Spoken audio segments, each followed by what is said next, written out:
I want to talk about a topic that nobody seems to want to talk about. So you bought a CNC machine, whether it's a large one like this or a small one like this, it really doesn't matter. Do you have a checklist? That's right, a simple checklist. Now I have this one right here that I'm using that's on paper, but you can do it where it's electronic as well. When I first began my CNC journey, I was using the easel software, and I still use it today. But when you hit the card button on the easel software, it actually steps you through a checklist. Now it's a very small abbreviated checklist, but it's a checklist, and that helps to keep things going smoothly. Also, in my early years of working with the Inventables X-Carve, there was a person that had suggested that I change software and do X, Y, and Z. And the first comment that they said is, well, you won't need to use a checklist anymore. Wow, how great is that? So I was thinking to myself, how great is that? Why would that be a great thing? Checklists are extremely important. The more complicated the equipment, where you have a CNC machine or something else, having a checklist can be invaluable. In fact, many of you know that I'm a pilot, and as a pilot, I use a checklist all the time to be able to do the flying. And if you don't think that's important, next time that you take a trip someplace on an airplane, talk to the pilot and say, hey, don't use your checklist today, you don't need it. What do you think he's going to tell you? Now the checklist that I use is on the iPad. And what's nice about this as I go through the different items, I can literally check it off one at a time so that I know that I didn't miss anything. Now, if you don't want to use the iPad or something similar to this, well, that's okay. Just use the paper checklist. You can print out a checklist such as this and then do the same thing. Just check the items off as you complete them so that you don't forget any items. But my question to you is, how many times have you broken a bit needlessly? How many times have you started the machine and it went someplace other than where you expected it to go? Or how many times have your project come loose and ruined the whole material and you had to start over? Those are just some of the basic examples of what happens when you don't use a checklist. So the question becomes, do I use a checklist? Absolutely, I do. And one of the reasons, and hard lessons can be learned, because over the years, yes, I have started the CNC machine without using a checklist. Sometimes it works great, and sometimes I did exactly what I just said. A bit's broken, the project comes loose, or the machine goes someplace that I didn't expect it to go. So exactly how do I use a checklist? Well, let me just step you through and take a look at the checklist up close and show you exactly how I do it. Now, here's the thing. If you have a checklist that you use, no matter where you get it from, and you find some item that not included, well, you can always go back and add items to a checklist. You don't have to just stay with the checklist and say, whoops, I'll just remember to add the items. Do it. Make the change and create a new checklist. The checklist that I'm using right now is not the first one that I have used. It is a checklist that has evolved over time.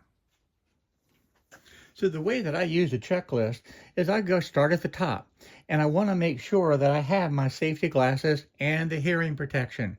I can't tell you how many times that while I'm videoing a video and I'll start setting things up, I'll forget the hearing protection. This checklist is a reminder, don't forget the hearing protection and the safety glasses. So when I have that, I'll just check it off and I'll go to the next item. Like many of you in your shop, the space may be limited and you have things that are on the CNC machine that may not need to be there. So you want to make sure that your work area is clear and that the machine is going to be able to move smoothly without any interruptions and without hitting something. So when that's done, I'll just check it off. How many times have you started the machine and it didn't work?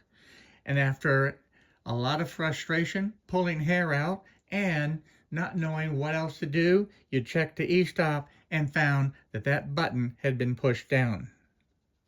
I strongly recommend that you check the e-stop button and make sure that it's not pushed down. Actually, take it through its cycle and then make sure that it pops up. The next one's pretty obvious. You want to turn on your computer and you want to turn on your controller. Now, because I have various machines and I take the computer to those machines, yes, that's important. And I want to make sure that that CNC machine is also turned on. And the next thing, of course, is to make sure that the cord is plugged in and you can connect the controller to the correct COM port. Then you can check that off. You know your machine is up and running. Now the next item is real important. I can't tell you how many brand new people to the CNC world will turn everything on and they get this big alarm flashing. Well, you have to be able to unlock the machine. So when that's done, you can unlock the machine and then you can hit home the machine. And that homes all three axes, X, Y, and 0, and it brings it to the corner of the machine. Sometimes, and in most cases, it's to the front left. On this larger machine that I have, it goes to the back right. And that's okay. It really doesn't matter, but you need to make sure that the machine is homed. And then, while that process is taking place, because all three axes are moving, you want to make sure that everything is running smoothly and that there's no weird noises, that it is actually working. I've actually had a situation where one axis didn't move, and upon inspecting, I realized that one of the stepper motors had actually been unplugged. Once you verify all of that, check it off, and you can move down to the next item. I like to be able to secure the material next because with the large machine, the gantry's out of the way and it's the perfect time to be able to set up and clamp it down, glue it down, use the vacuum system, doesn't matter, but make sure that the project is clamped down properly and verify that. And then you can check it off. Have you ever hit clamps when you were running the project? Well, verify that you do have the proper clearance. Make sure that that doesn't happen. Then jog the machine over to your work 0 position and make sure that you have the correct bit installed. You arrange any additional bits that you need and check all of these different items off as you verify everything. And then when you do the Z probe, it doesn't matter if you're using the puck, if you're using a piece of paper, doesn't matter, but Z the probe.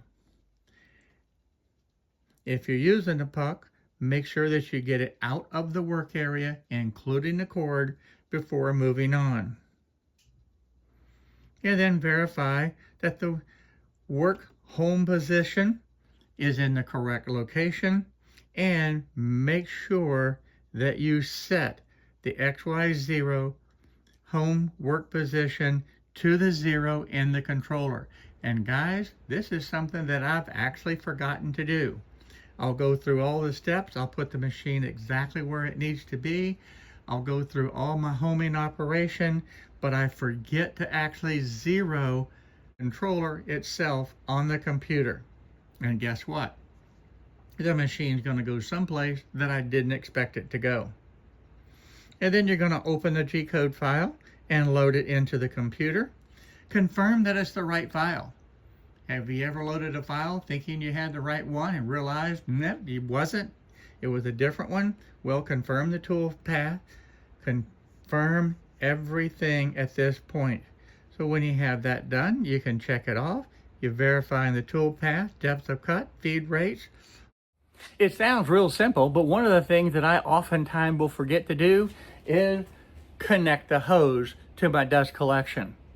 That's right. I'll even turn the vacuum cleaner on and forget to attach the hose. So that's an important item to have on the checklist. And this is especially important when you're moving your dust collection from one machine to another, or you use that dust collection in other places in your shop. You need to remember to be able to attach it to your CNC machine. And by the way, that's one of the reasons that I like having this new setup, because I don't have to unplug this any longer. It stays plugged in, but I'm still going to have it on the checklist. Now I have one more time to verify that the clamp clearance is there. I really don't like running into clamps. So I'll verify it one more time, and I'll verify that the material is secured one last time. And at that point, I can select Run Job in the controller, and then I can monitor what the machine is doing. I want to make sure that it's going where I think it should be going. And then I can check that off. And good practice is to always monitor the carving. Don't leave the machine running by itself. Once the job is done, yes, turn off your dust collection, move the gantry to a safe position, remove your project, shut down your computer, and don't forget to turn off the CNC machine. So as you do those items, just check them off.